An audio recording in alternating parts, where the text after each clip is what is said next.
Right guys, Mark Crossfield here. Today we're going to talk top 5 reasons why you don't hit enough fairways or don't hit any fairways. Basic ideas that will help you play better on the course from mistakes I've seen students make over the years, even when they've got decent swings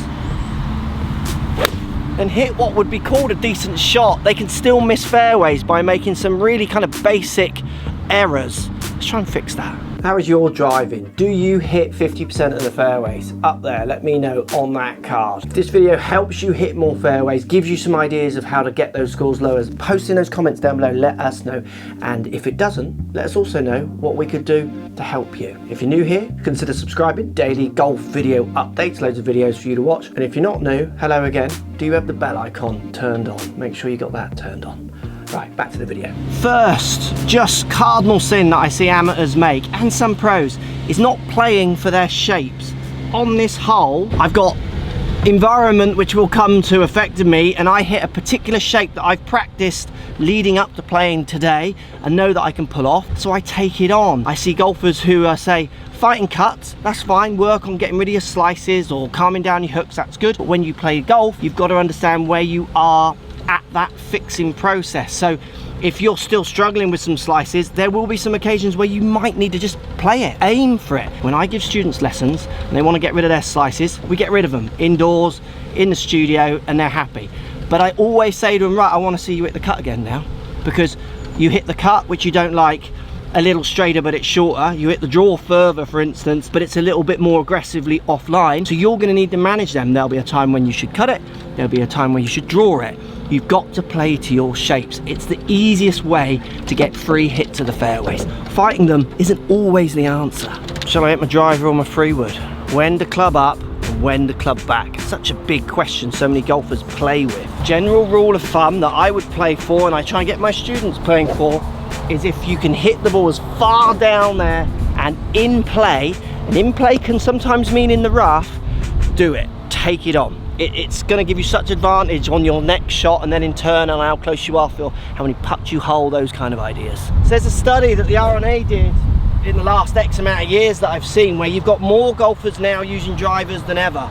They're not hitting it any further, but more of them are hitting drivers than clubbing down. And the reason being, look at the size of those faces. I know even when I played full-time golf, if I had to hit this off the first tee opposed to this made me a little bit more nervous. Even though in theory, the shorter length of the 3-wood, a little bit more loft, so the D-plane assistance, this should be easier to hit fairway. I just wanted as much face as possible on that first tee. Where I see people hitting drivers in the wrong situation, which we'll talk about in a second. I see them hitting drivers or choosing not to hit the driver when I totally would have on a first tee, when they're a bit nervous. Getting more club face down by the ball for lots of golfers with modern day drivers is only a good thing, but you've got to balance that.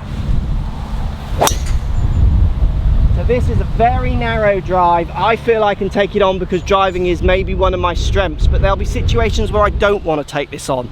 I might want to just ease off. I might have got to this hole, hit some bad drives already, and I want to get something a bit more in the fat part of the fairway because I'm scared I'm going to hit another bad drive. This fairway gets narrow, there's lots of slope.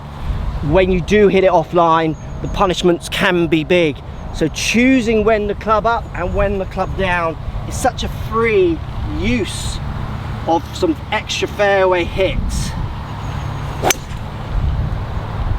The advantage of the driver or your biggest club, you're going to be further down, you're going to have an easier second shot, you're going to have a bigger head, so you've got more chance for that missed hit being still in play. But if it's going really narrow as you get further down and the punishment is just too big, if you take it on, clubbing back is a good option. It's not as basic as some people think. You've got to really think it through, your patterns of what hits fairway and what not. Using the bigger club head for lots of people, I think, is underplayed by so many. Environment.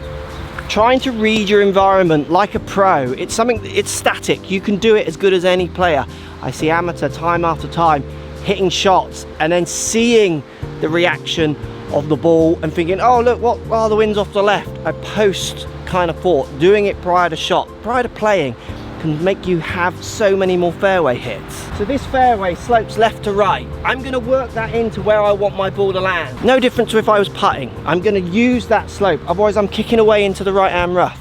The wind is off the left as well, so it's going to make my decision of hitting it up the left even greater because I'm working in the slope, the wind.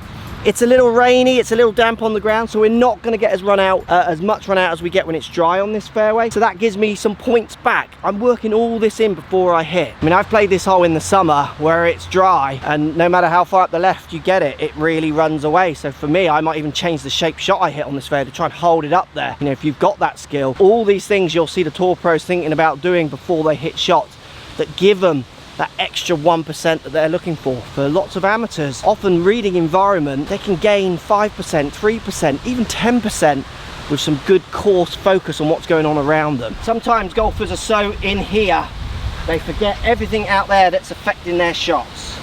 And you're just giving fairway hits away for free if you're playing that way.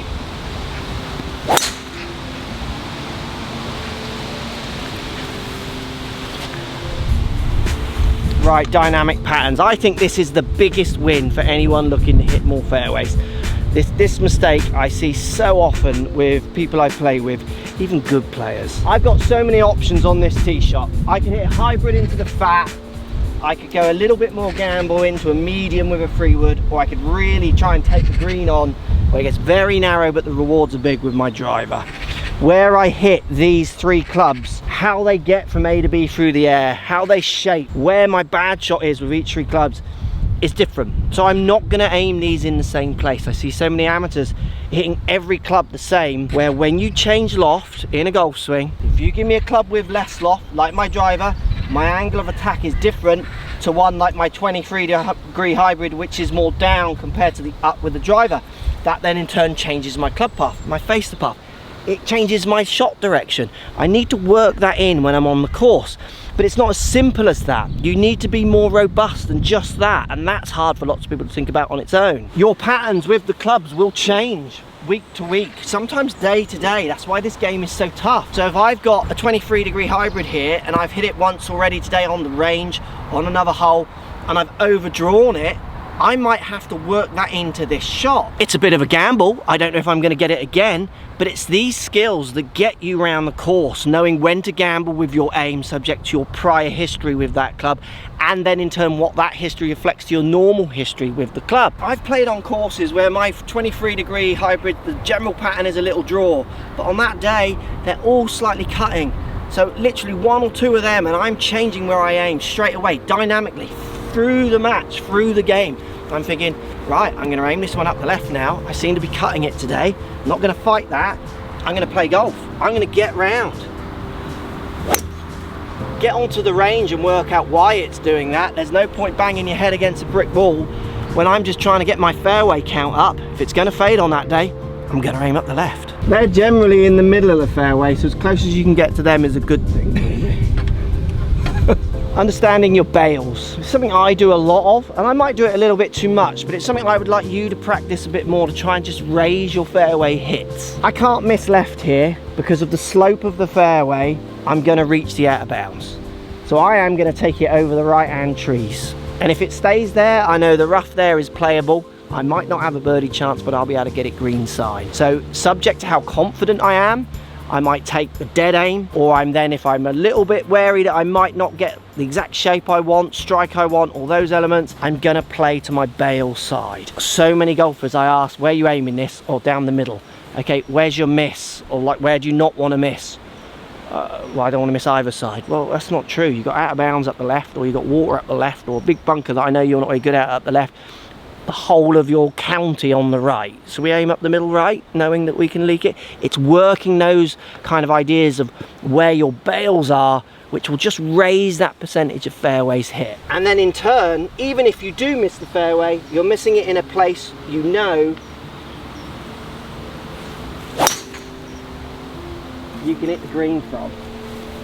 There are so many free raises to your fairway hits that so many of you are just giving away, just flittering them away by not using these simple tips. Post comments down below, let me know if this helps. Let me know if you try these and your fairway count goes up or down in that comments section down below. Also, up here on this card, tell me if you hit more than 50% of fairways when you play. Up there, I'd love to know. Thanks for watching. Hit the subscribe button if you don't already subscribe. If you do subscribe, ring that bell. Don't miss any of these great videos.